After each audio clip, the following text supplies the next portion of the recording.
और खबर महाराष्ट्र के रायगढ़ जिले की, जहां महाड तहसील में एक 5 मंजिला इमारत कल गिर गई थी। एक बड़ा हादसा हुआ था, इसमें एक शख्स की मौत हो गई है। इमारत के मलबे में 25 से 30 लोगों के दबे होने की आशंका है। करीब 60 लोगों को मलबे से निकाला गया है, जिसमें से कुछ लोग घायल हैं। इस सुबह की तस्वीरें हैं रायगढ़ की उस 5 मंजिला इमारत की, जो कि कल ढह गई थी। रायगढ़ पहुंचे हमारे सहयोगी सोहित मिश्रा, सीधा उन्हीं का रुख करते हैं।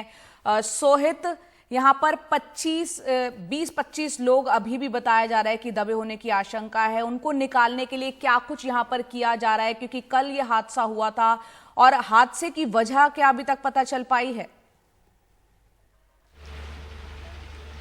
जय, देखिए, अगर बात की जाए तो राहत और बचाव का काम जारी है। एनडीआरएफ की टीम हो, फायर ब्रिगेड हो, लोकल अथॉरिटीज़ हों, सभी मिलकर जो है लगातार काम कर रहे हैं और लोगों को निकालने की कोशिश लगातार की जा रही है। अब एनडीआरएफ की ओर से जो जानकारी मिल पाई है, उनका कहना है कि कैनिन स्क्वाड, लाइव डिटेक्टर और इसके अलावा जो डॉग स्क्वाड है उनकी मदद ली जा रही है और वॉइड्स के ज़रिए भी विक्टिम्स जो हैं उनको सर्च किया जा रहा है।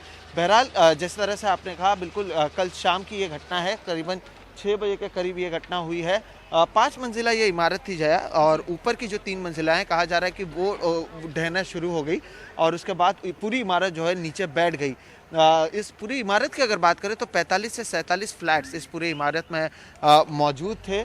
कल से ही अब तक 60 लोगों को निकाला गया है। उसमें से तो जो ज़्यादा जख्मी थे उनको मुंबई के अस्पतालों में ले जाया गया है, बाकी लोगों को यहीं पर इलाज उनका चल रहा है। जैसे कि आप देख सकते हैं, अभी भी लगातार काम जारी है। एनडीआरएफ की टीम को अभी आप देखेंगे तो कुछ इशारा किया गया है, अगर रोकने की भी बात की गई है तो शायद कहीं पर कोई जानकारी मिली है, इसलिए अब काम को रोका गया है और अब किसी को निकालने की कोशिश की जा रही है।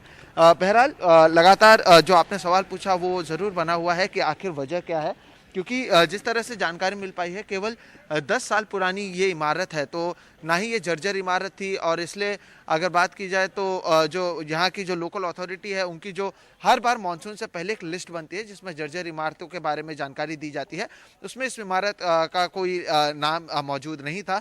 जो यहाँ की कलेक्टर हैं, उन्होंने कहा है कि यहाँ से जो मटेरियल है उसे अब जांच के लिए भेज दिया गया है, जिसके बाद पता चल पाएगा कि क्या खराब क्वालिटी का कंस्ट्रक्शन किया गया था या डिज़ाइन फॉल्ट था। क्योंकि ये जो जानकारी मिल पाई है कि बाकी सारे जितने भी ज़रूरी कागजात थे या परमिशन थे वो ज़रूर लिए गए थे, लेकिन अगर 10 साल पुरानी इमारत की हाल, अगर आप मेरे पीछे जो देख रहे हैं उस पर इस तरह के हाल हो जाते हैं और अभी भी 25 से 30 लोगों के दबे होने की बात की जा रही है।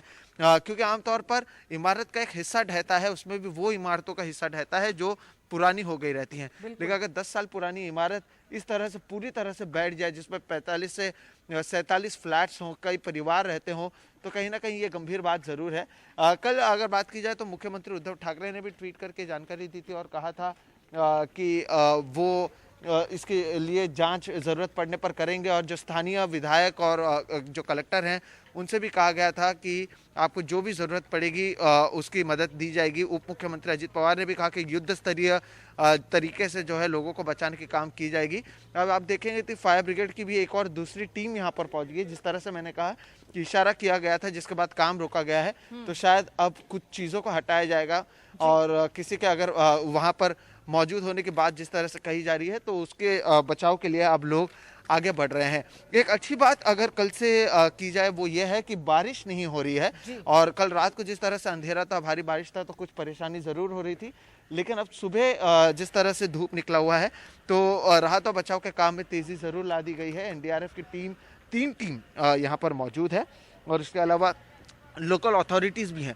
अब जब ये सारी चीज़ें, राहत और बचाव का काम होगा, उसके बाद जब जांच हो पाएगा तभी ये पता चल पाएगा कि आखिर क्या वजह रही थी कि इस तरह का हादसा सामने आया है। क्योंकि काफ़ी गंभीर बात हो जाती है अगर 10 साल पुरानी इमारत की इस तरह से हालात हो जाएं, क्योंकि कई लोग और कई परिवार यहाँ पर रहते हैं। गनीमत ये रही है कि अब तक 60 लोगों को निकाल लिया गया है, हालांकि उसमें से एक शख्स की मौत हो गई है, बाकी लोगों का इलाज चल रहा है। जो गंभीर हैं उन्हें मुंबई भी शिफ्ट किया गया है, क्योंकि आप ये भी समझिएगा कि कोविड का जिस तरह से असर है, तो कई सारे अस्पतालों को कोविड सेंटर में भी तब्दील किया गया था। लेकिन यहाँ पर जो जानकारी मिली है कि इंतज़ाम किया गया है लोगों के लिए, और अब राहत और बचाव में देखना होगा कि कितनी जल्दी से अब डॉग स्क्वाड को भी ऊपर एक बार फिर से ले जाया गया है।